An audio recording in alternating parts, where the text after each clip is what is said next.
Alright guys, today we're going to be changing the engine and transmission mounts on my E46 330. It's a pretty straightforward job, but definitely not something that I would call easy as an oil change. It's going to be a little bit more involved, but with the right tools you can pretty much tackle this without a problem.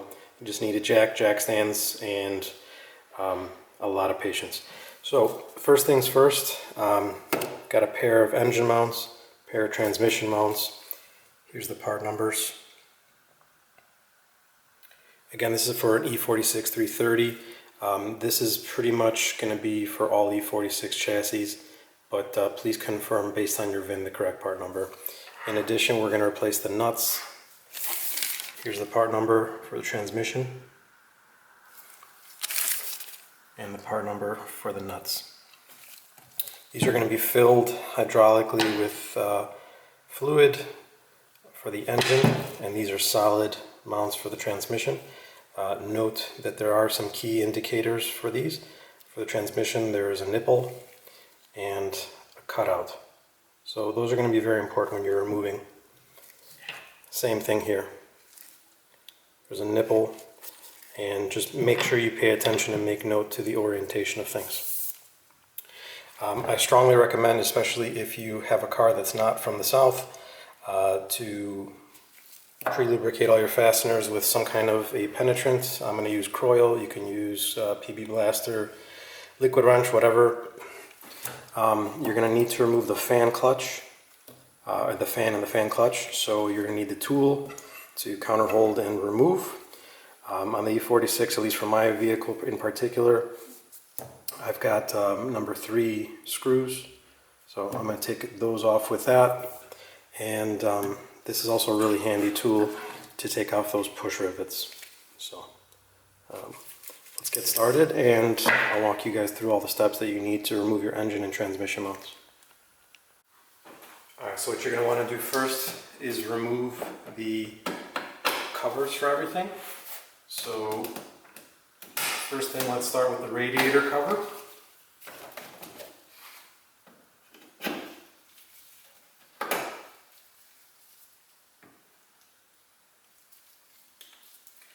Put those to the side, make sure you don't lose them. Remove that. Next, you want to take the air box off. Loosen all the clips. There's 2 clips here holding it onto the mass airflow. Pop those loose. Take the top cover off. Next, take off your 2 number 10 fasteners.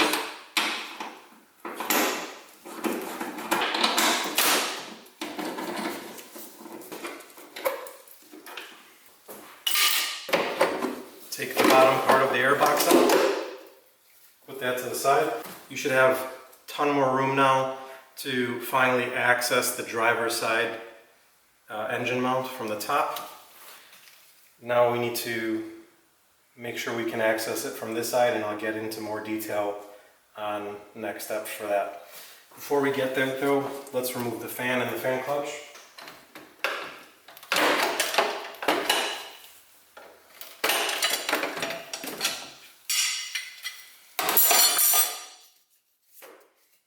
Don't forget the fan is clockwise, so go the opposite of what you normally would to loosen something.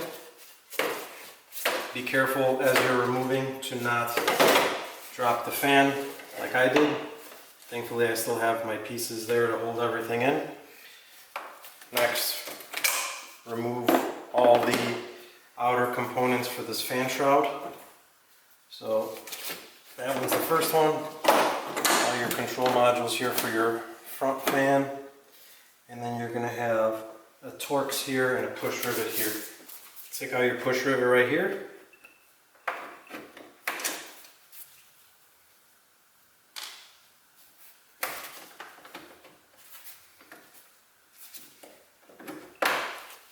By the way, this is a really handy tool to take out push rivets as well, in addition to this one. Depending on the situation, this one's a lifesaver also.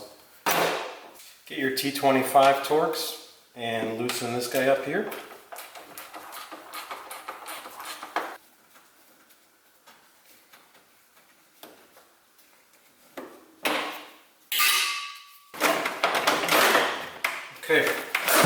Now you should be free. Take that and the fan and lift it out carefully and put it to the side. Alright guys, so hopefully you guys can see right now I'm on the driver's side engine mount. I have a swiveling 3/8 attachment on a 16mm socket, and then from there I have a locking extension at least 12 inches or longer so you can clear everything and then loosen it from above. This is going to be the top side. There's also going to be a nut underneath, but let me just pull out now to give you guys a perspective of where we are relative to the engine bay.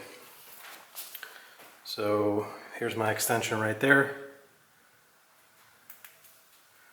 and then hopefully you can still make it clear where that is ultimately going. Right there. Right there. You can see how it's seated nicely onto the nut right there. Unfortunately, on the passenger side, you can see there's a lot of accompanying things in the way. So we've got the air pump for cold starts here in the way. Plus there's a heat shield, but I'm going to remove all of these for you guys in a bit to ultimately show you that the engine mount is going to be somewhere below in here. Alright guys, hopefully you can see the passenger side engine mount nut right there. That's the other 16mm nut that we're going to loosen from the top. I'm going to zoom out now so you guys can get an idea of what angle I'm looking at this from.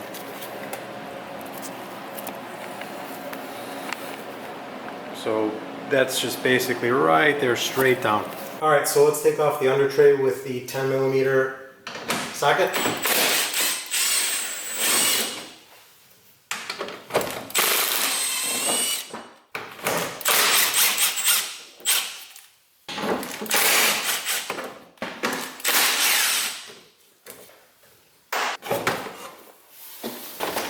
Alright, so next, now that the under tray is removed, we're going to remove the underbody support, and there's going to be 8 brackets, or 8 bolts, sorry. They're going to be 1, 2, 3, 4, 5, 6, 7, 8 16mm bolts, and we're going to take those off to now get better access to the engine mounts from below.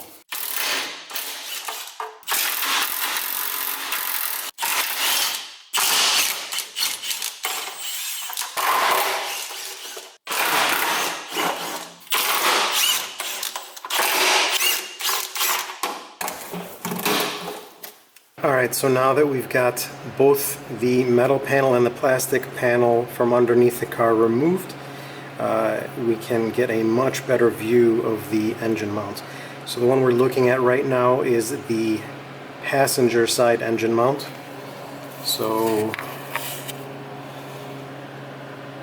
you can see how tired and worn and cracked the mount is. It hasn't gotten to the point of failure where the fluid starts leaking out, but I'd like to get ahead of it now. You can also see underneath the nut that we're going to remove from below. You should be able to access that through the control arm holes right there, so we'll get a straight shot at it and take this out. Alright, so here is the driver's side engine mount. I'm currently soaking it in some Croil to make sure that nut comes off easy, but as you can see, same as the passenger side, the engine mount is definitely tired, some cracking, and hopefully you can make out the fact that there's the extension with the socket right all the way at the top there. So that gives you the perspective from below what I was explaining from above. So all that's left to do now is zip that out from below, zip that out from the top right there, and jack the engine up, and you pretty much should be able to remove everything from here. Alright, so next what you want to do is get your 3/8 or 1/2 inch with a 16mm socket. In my case, I have an extension. I have this universal joint and the 16mm socket. What we're going to do now is actually remove it. So get in from underneath here and break it loose.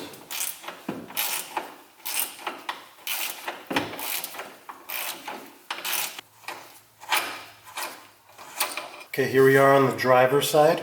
Same thing here. We're going to want to remove the nut, but this is where we're going to deviate a little bit, especially by comparison to other videos.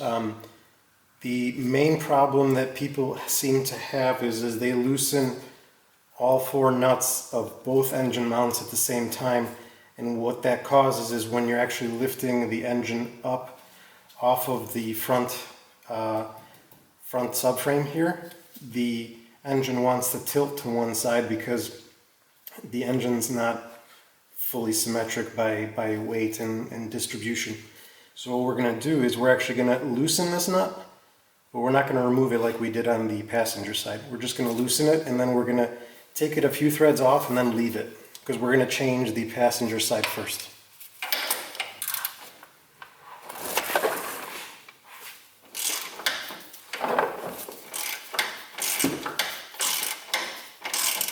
So we've loosened the nut enough, but we're going to leave it at this point where it is, which is slightly backed off of the piece, but it's not all the way off, so that when we actually go to lift this engine, it's still going to be retained onto the front subframe. Okay, so now we're back on top. I am right on the driver's side top nut of the engine mount. Hopefully you guys can see what I'm pointing to. And now we're going to loosen it. Definitely going to take some effort. I do not recommend using a gun from above, unless you're very experienced, of course, but if you're doing this for your first time, do it by feel. Use a ratchet, and at least you'll know if you're on it and the feedback you're going to get.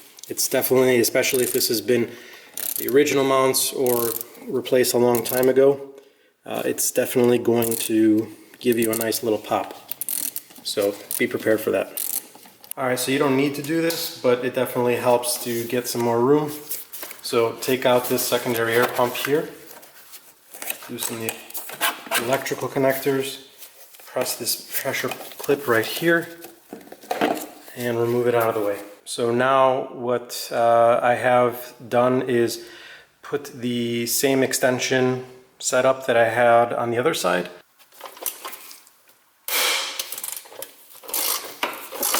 There is the passenger side nut removed. Just got to grab my magnetic pickup tool and remove that. So now at this point in time, the passenger side nut top and bottom has been removed. This is just the extension setup that I used from the top end, just so you guys can get a better idea here.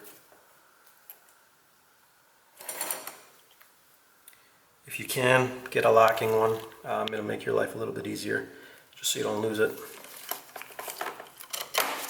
And then here is the universal joint and the 16mm socket.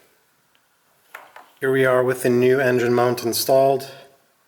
I have not put the nuts in yet, but I was finally able to take the weight of the engine off to let it rest back down. The locating pin is in place.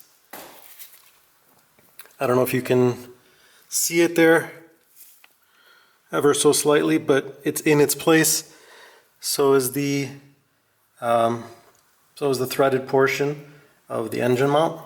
The heat shield is also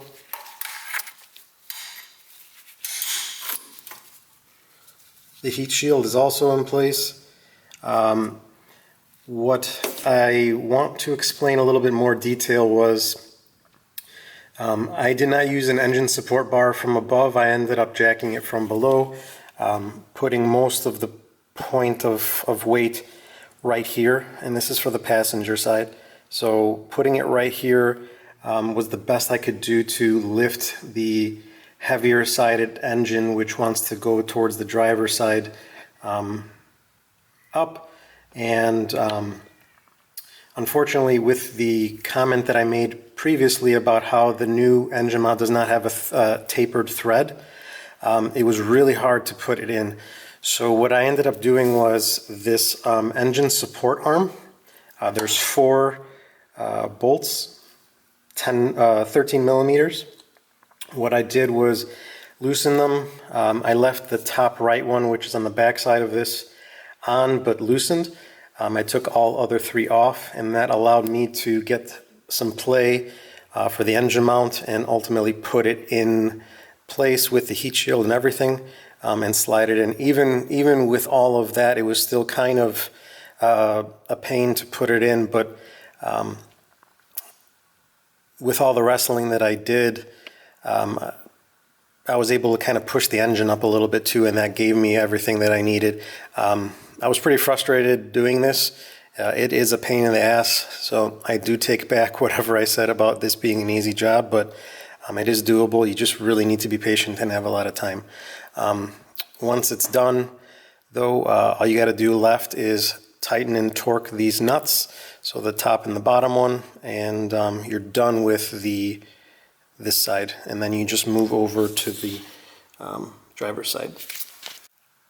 Here you can see the difference between a new and an old engine mount. The substantial compression of the used one relative to the new one.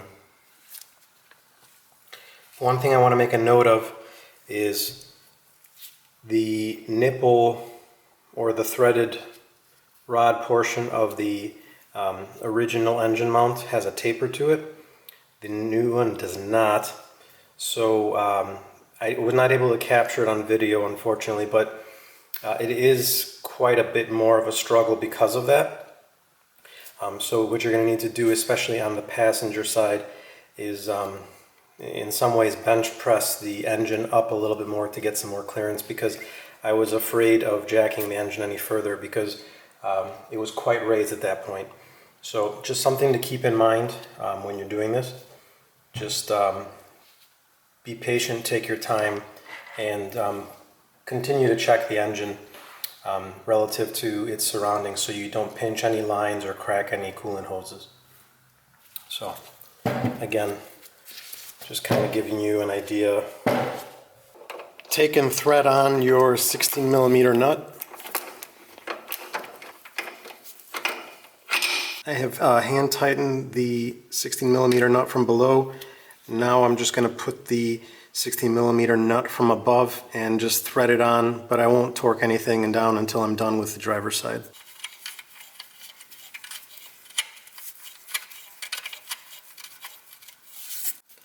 A flex head ratchet makes this a lot easier to use and do.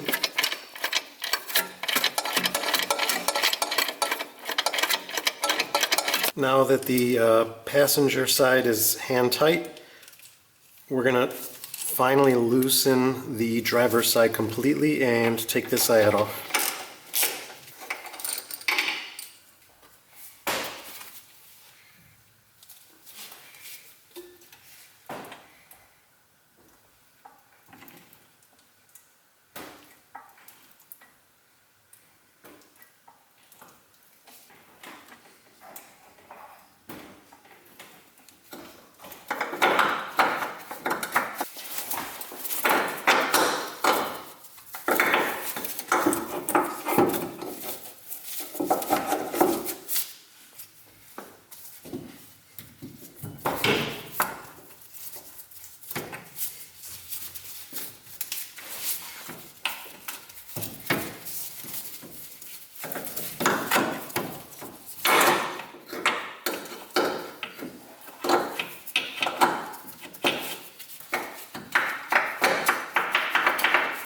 Okay, so the threaded portion is in, so is the nipple. And now we're just going to slowly lower it back down until the nipple on top goes through the engine arm.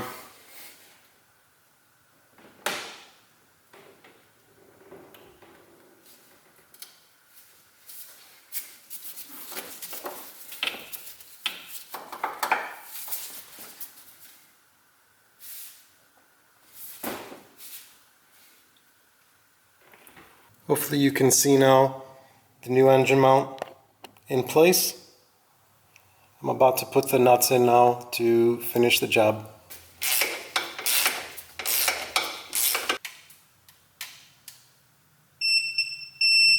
Grab your torque wrench and tighten the above to 45 Newton meters as well.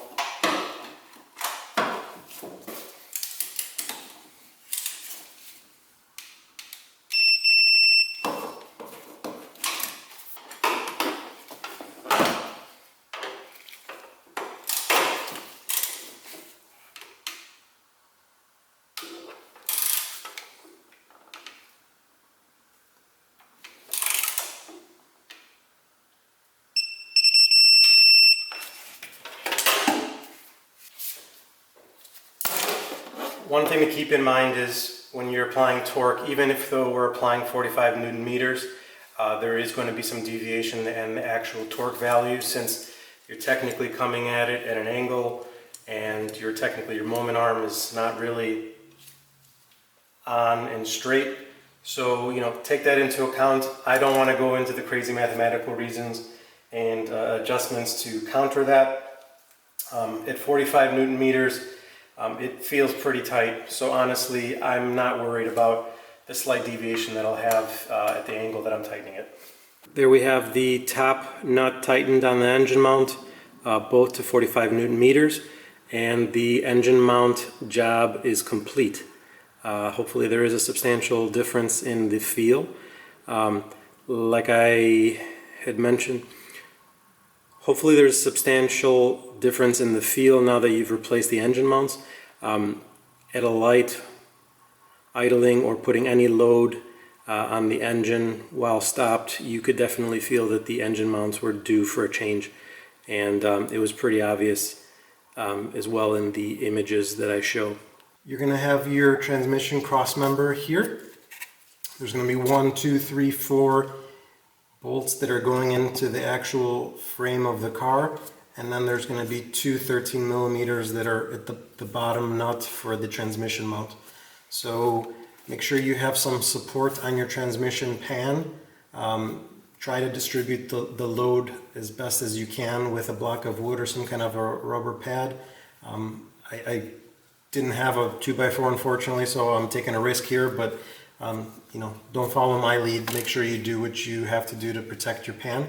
And now that the weight is taken off, loosen the 4 outside 13 millimeter bolts for the cross member.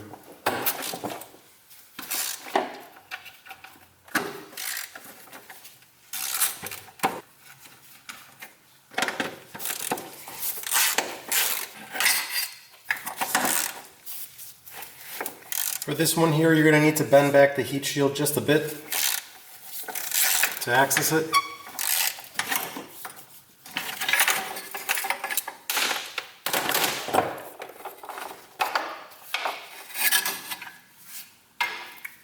Well, to give you an idea just how toast my transmission mounts are, they literally came apart on the actual subframe here.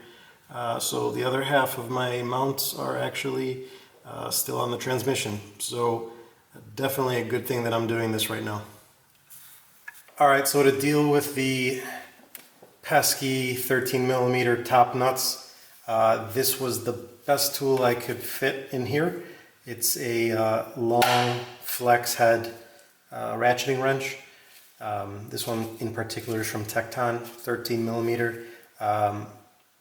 It fits in tight, but honestly this is the only thing that you can get in there. They're on pretty tight, so using a regular flex head wrench might not be enough for you. That being said, I was able to get it in there and loosen it. So here it is, here's the other end. Take note that the nipple on the top part of the transmission mount should be facing backwards towards the car. So towards the rear of the trunk, this nipple should be facing. So take 1/2 out, and then I'm going to finish taking this one out.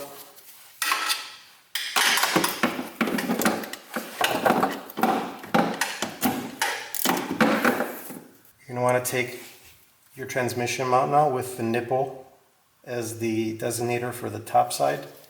Take your nut with the flange.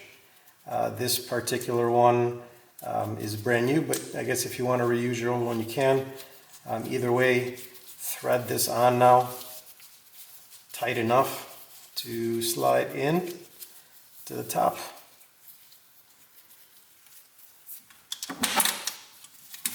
And now that the transmission mount is in place, just tighten it back down by hand first.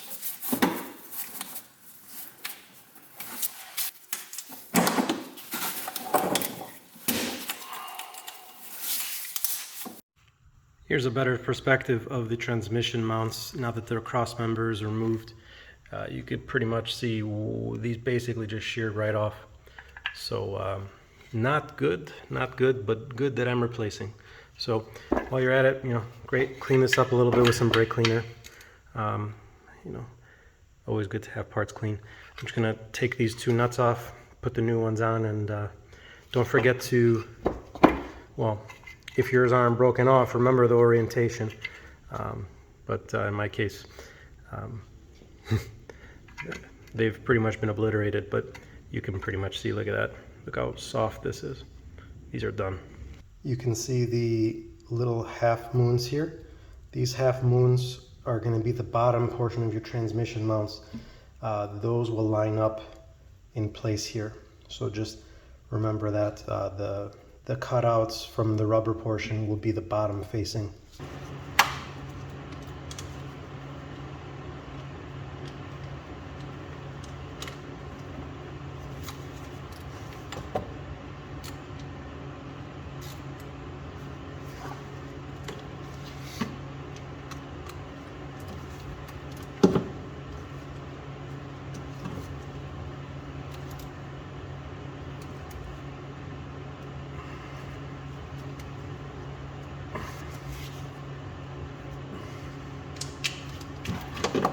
So this setup here is probably going to be the best bet for you to tighten these. It's basically a micro ratchet 13mm socket. Has a 1/4 inch connector here. I throw my extension on there and I just tighten that up. I'm not going to bother torquing these. These are just hand tight.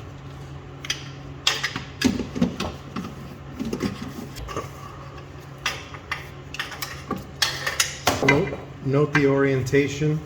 The two half moons, as I mentioned earlier, should line up now with the bottom of the transmission mount.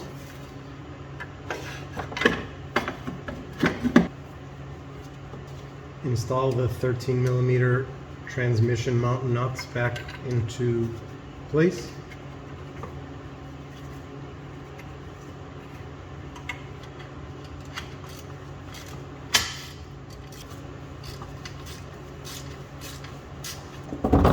Next, install the 4 13mm bolts that go into the cross member here.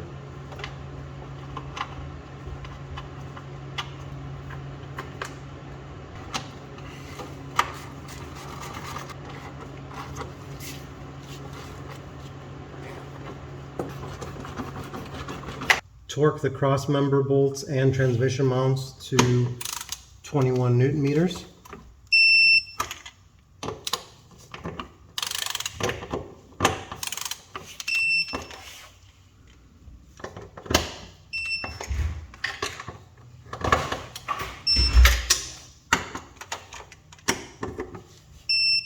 Here's the complete after effects of all the components changed. Let's just say they were well past due. So glad to have done it. Now all that's left is to basically put the car back together. We have the front engine cover here, fan, clutch, air intake. The air secondary air pump was already put back.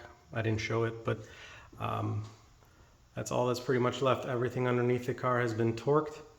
The only thing left underneath the car is to put the under panel and the metallic cross member back in place. I'm not going to show that, but just it's the reverse of installation.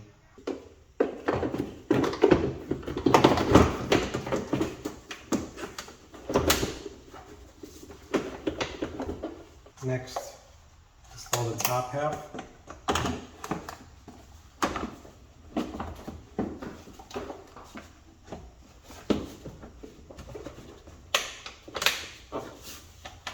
Make sure the locking clips go back in place.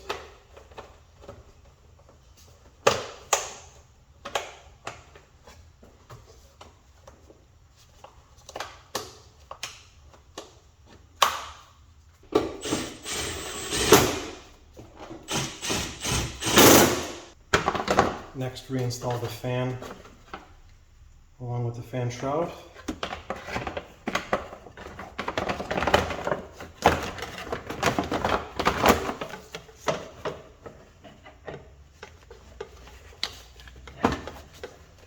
Carefully rethread counterclockwise and then spin it back on.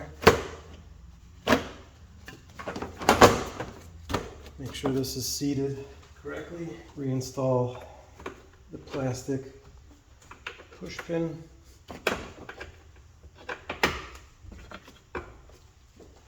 And the T25 Torx to the other side.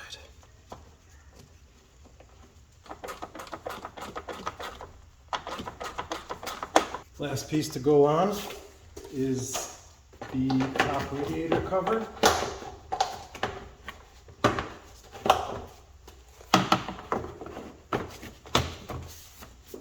Don't forget the 3 push pins to line everything up.